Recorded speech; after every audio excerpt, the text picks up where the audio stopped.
when someone asks you where you are, how do you answer the question? It can be different answers. And what could be the most precise and relevant answer?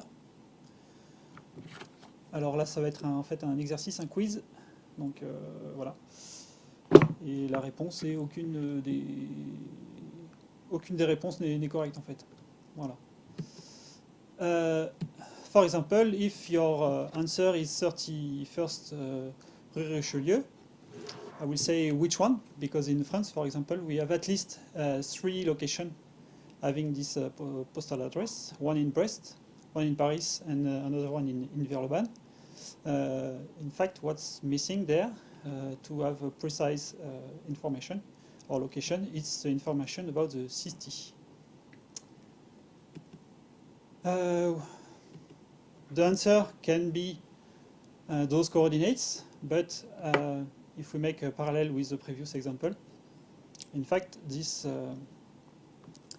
coordinates have at least 3 possible locations, and one information is missing to have the correct answer. As the city name was missing before, here it's a datum name.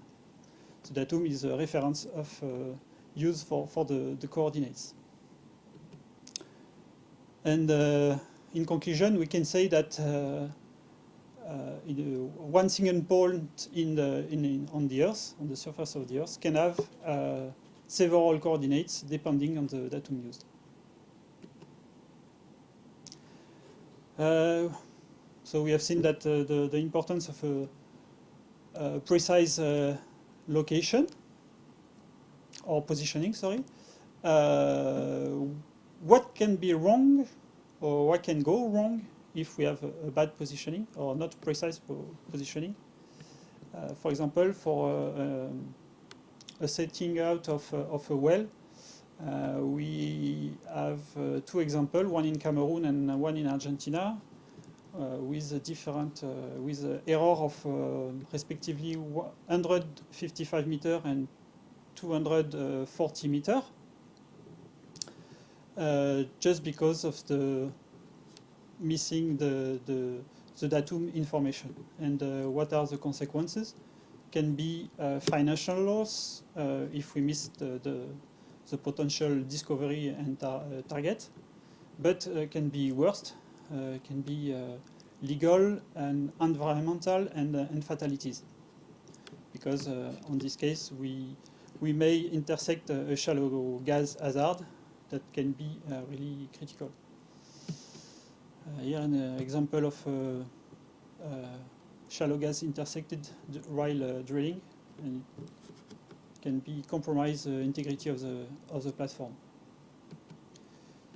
What can happen for a vessel that is not that do not sail the right way for seismic or survey? We can acquire data on the wrong position, even on the adjacent block or even in an adjacent country for a block close to a maritime boundary. Or during a transit of heavy lift barge or whatever, the vessel can sail on a shoal and can sink. And of course, it's a financial loss. Can be also an environmental impacts or even fatalities. This was an example of one module transiting from South Korea to Angola. Of course, all these errors are unacceptable for our business. So, geodesy, what is it? Geodesy comes from the Greek geodesia, that we can translate by I divide the earth. Geodesy takes its fundamental from astronomy, and it's a basis for topography and cartography. This science deals with Earth shape, dimension of the Earth, and gravity, and deformation of the Earth. Geodesy is the foundation of the definition of coordinate reference system that we use for the positioning and navigation to georeference our satellite images, for as well for GIS, Geographical Information System. A CRS can be local for specific area or global for large areas such continents or even for the world.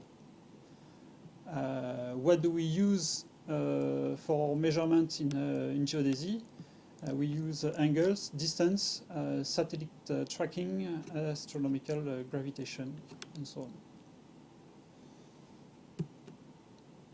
on. We've just spoke about the coordinate reference system. Which kind of coordinate we can find? We have three types of coordinates. The geocentric Cartesian, it's metric coordinates with the origin of the frame in the center of the Earth, and the axes are orthogonal each other. We have geographical coordinates. We have longitude.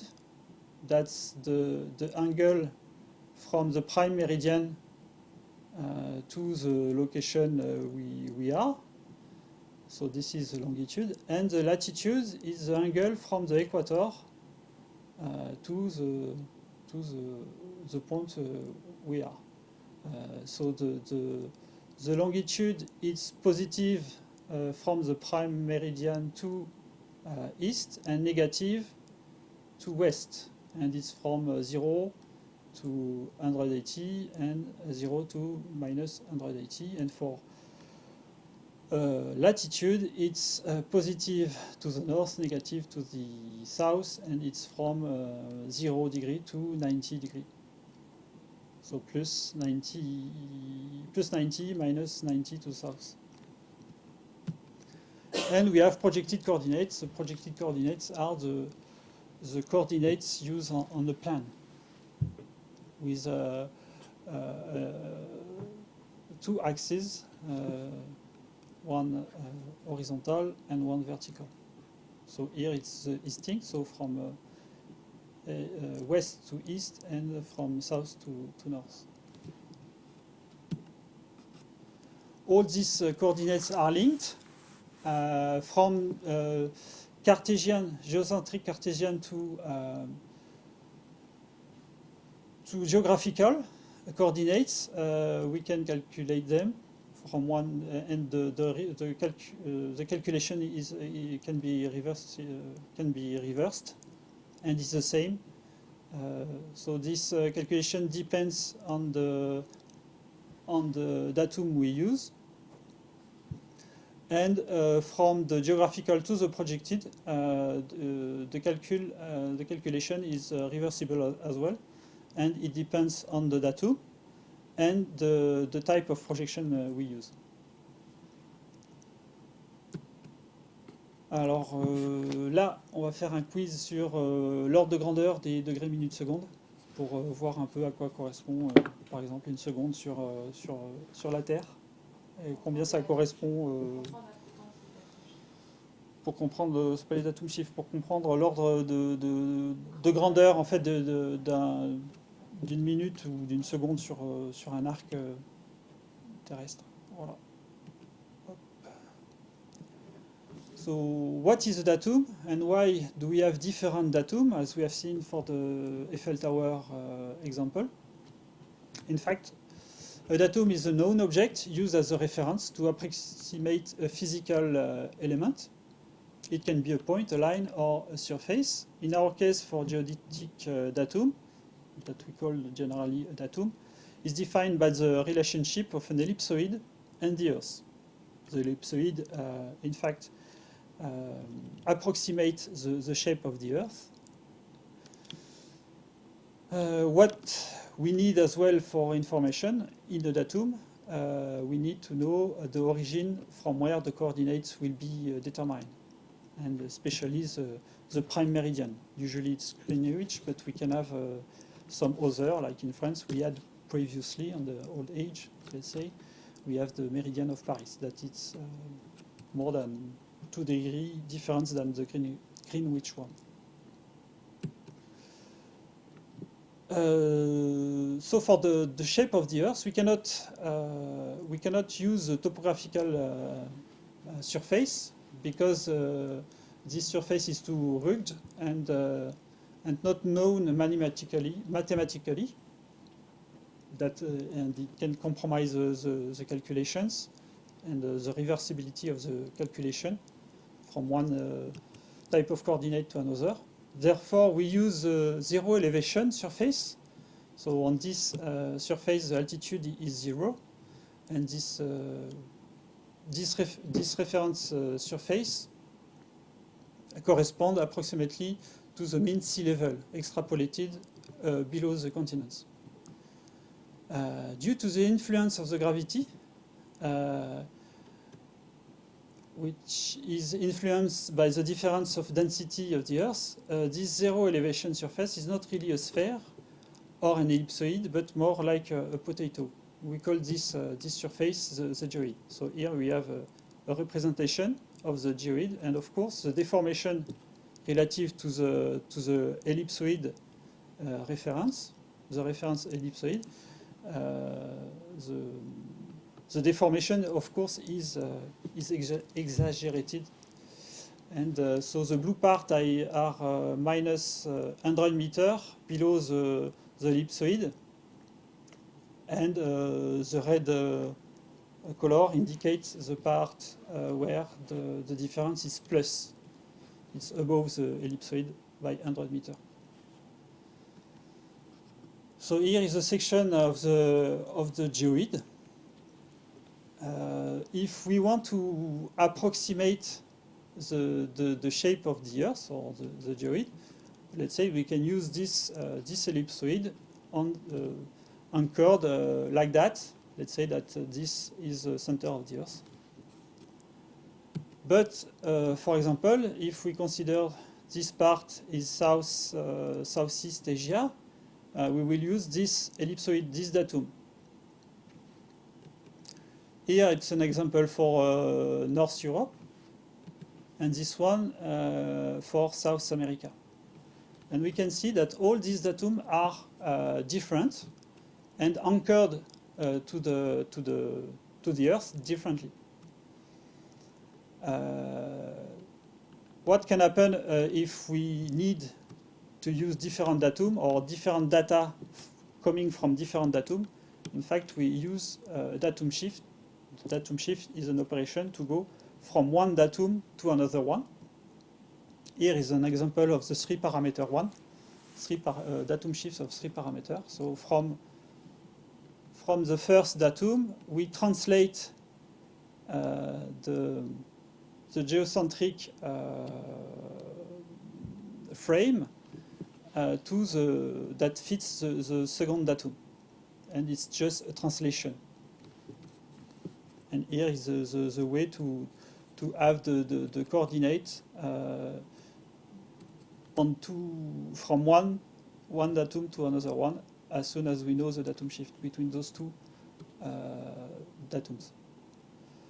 Here is an example of the datum shift with 7 parameters. So we still have a translation, but after this translation, we have also a rotation of the frame, and it's not shown in the animation, but we have also a scale factor that we can apply between those two datums.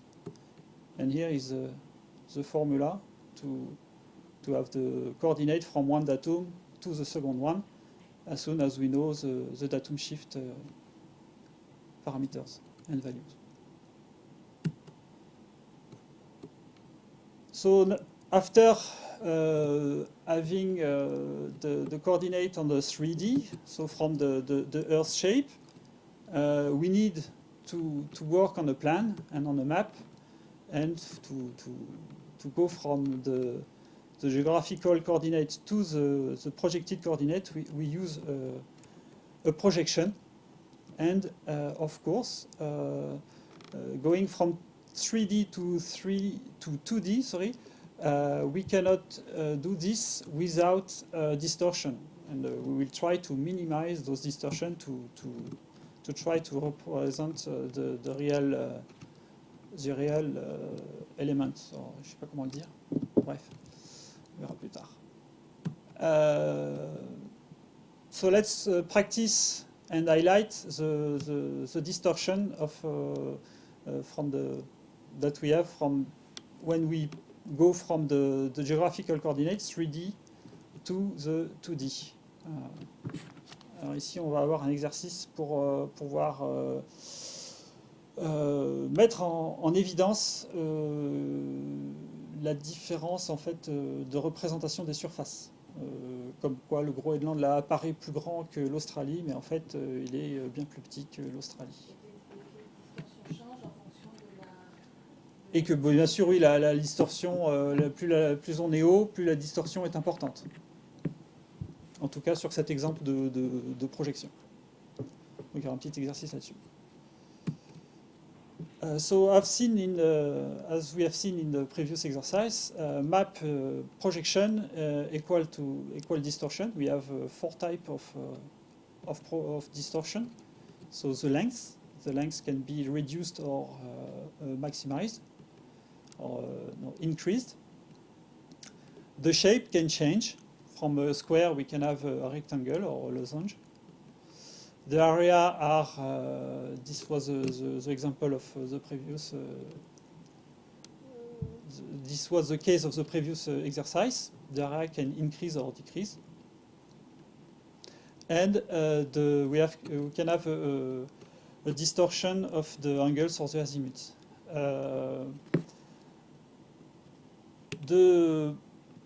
The projection that conserve the angles are called conformal, and the one that conserve the surface are equivalent.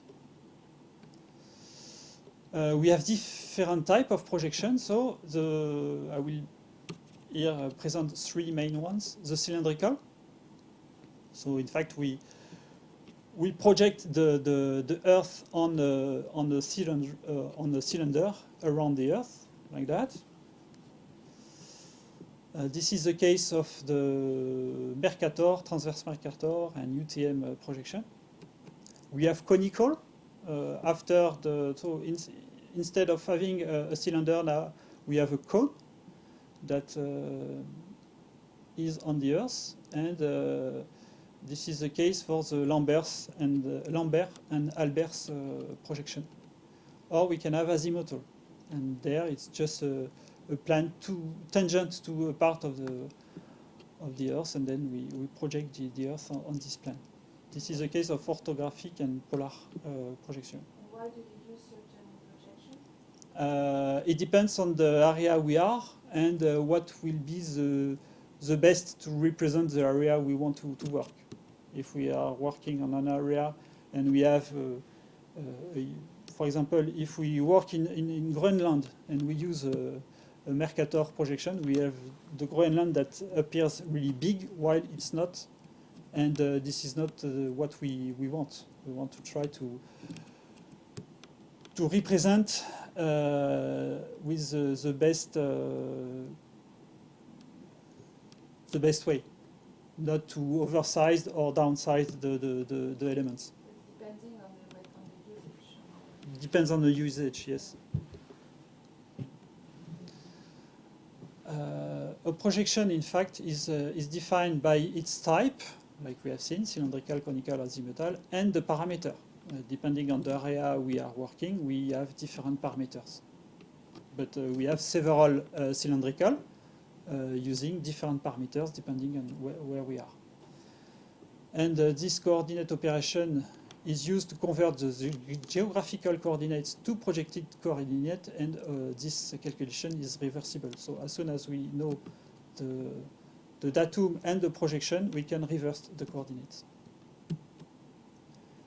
Here is some let's say, fancy, artistic, or strange other projection. Some are conformal, other equivalent, but here they are. Well, stop.